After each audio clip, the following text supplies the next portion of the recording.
Hi there, in this video I'm going to explain the school improvement survey that I did with my special ed department at my school, as well as the action plans that I have developed based on the biggest areas of need identified. So I chose to give the school improvement survey primarily only actually to the special ed department at my school, and that includes the paras.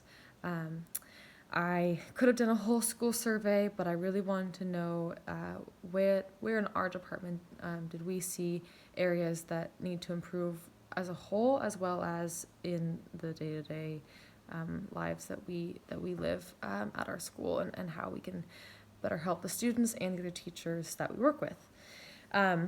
So the main areas that were identified as the biggest deficit between the ideal school and our actual school in teacher practices were practitioners provide alternative structures, materials, standards, etc., so that all students, including those with ASD, can learn.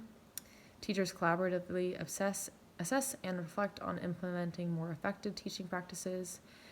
And modifications are made to the general curriculum for all students with disabilities so that they may participate in and benefit from general education classes. And then under school and clinic practices, the main areas were decision-making groups or teams include students, and the school allocates its resources to give all students the instruction materials they need to learn. So they're all kind of similar, I thought, and actually it was difficult for me to find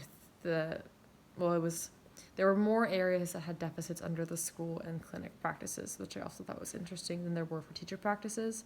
But for the purpose of this assignment, I focused more on the teacher practices as the directions called for in choosing the 5 areas. But actually, our teachers and our paras in our department think that more needs to happen in terms of change for the school and less so for actual teachers' practices, which I thought was actually pretty optimistic, considering that the teachers are the ones who are interacting with the students on a day-to-day basis. But that being said, overall, the areas that are we need to improve are, I would imagine, the same at many other schools, that our curriculum and our standards and our structures and our lessons, they are not as inclusive as they could be, and how we have structured the school day isn't as inclusive as it could be. And that maybe these things could be more inclusive, but we don't include the students in these decisions, so it's hard to know exactly what's the best for them. And so, of course, what happens is that students are left out. They're left behind, they're left out, they aren't included, or they're in special ed, and that's its own different kind of exclusion, as we know.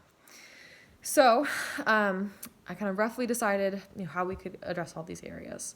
And for the practitioners, providing alternative structures and materials and supports so that all students, including those with ASD, can learn. We should be putting into motion classroom structures, rules, and activities that are mindful of all students. And that could be as major a change as using flexible seating in a classroom, so changing where the students are, how the students are sat, and what kind of seats that they are in, or if they're even in seats or desks, all the way to just little things like finding a variety of ways to communicate a concept, not just lecturing or not just showing a video, but doing both, and then doing a hands-on activity.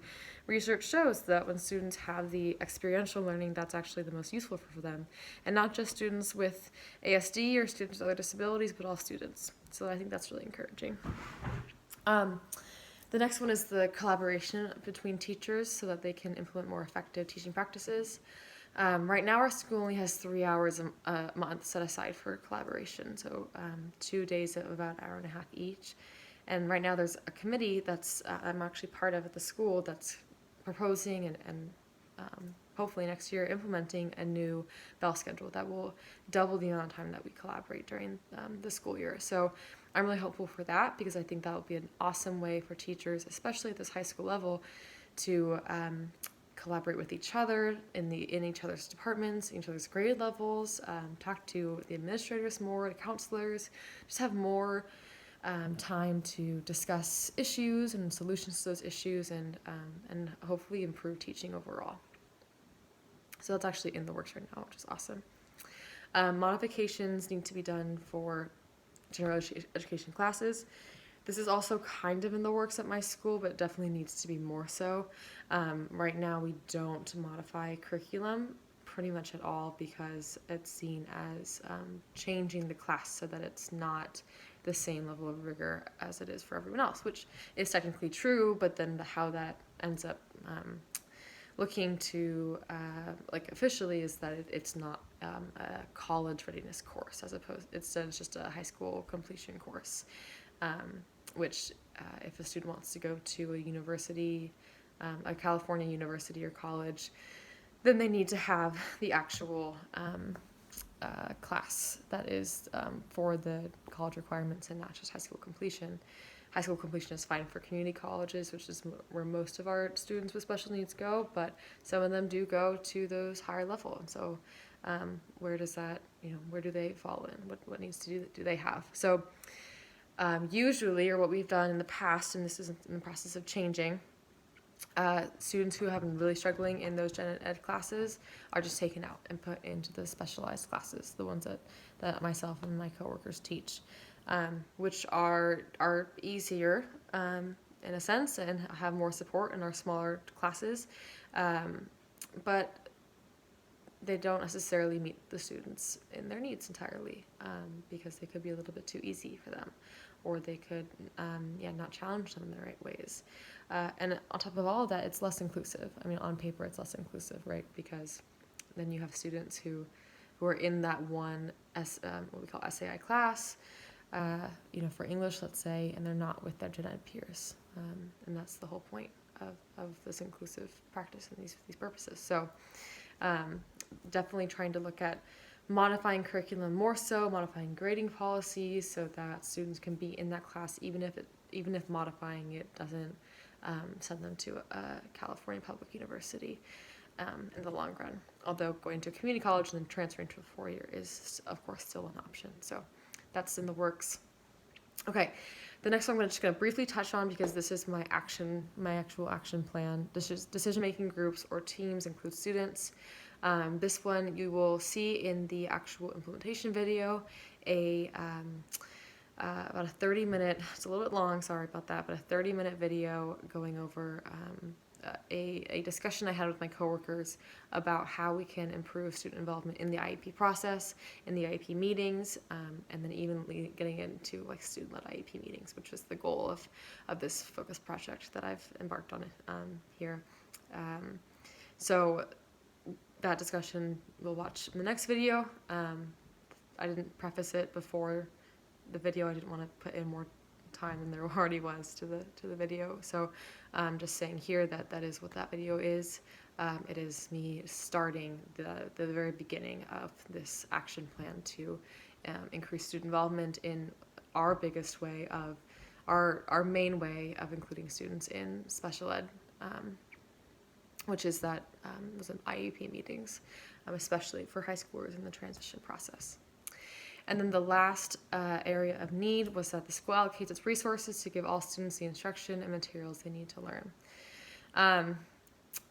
I think this is a challenge across all districts because so often the district heads will think that some cool new program is going to be awesome for their students and so useful, and then it's just not. It's just not what the teachers want. It's not what the students want. It's not what they need, and it ends up falling to the wayside just a few years later. So I think if we were able to advocate for ourselves more as teachers as to what materials we really do need, and make sure in our own way that money is spent differently, and ask for grants and things like that, that would be really useful in terms of improving that goal. Although I think that one is that helping a school allocate resources differently is a much larger project than just what I as a teacher can do, although I certainly am mindful of it and want to continue to look into it and be an advocate for using resources wisely and properly. So those are the areas of improvement that I've identified in my school through that survey. And the next video you'll watch is me taking a role in one of them and trying to start this process towards change. So I'm excited about it. Thank you for listening.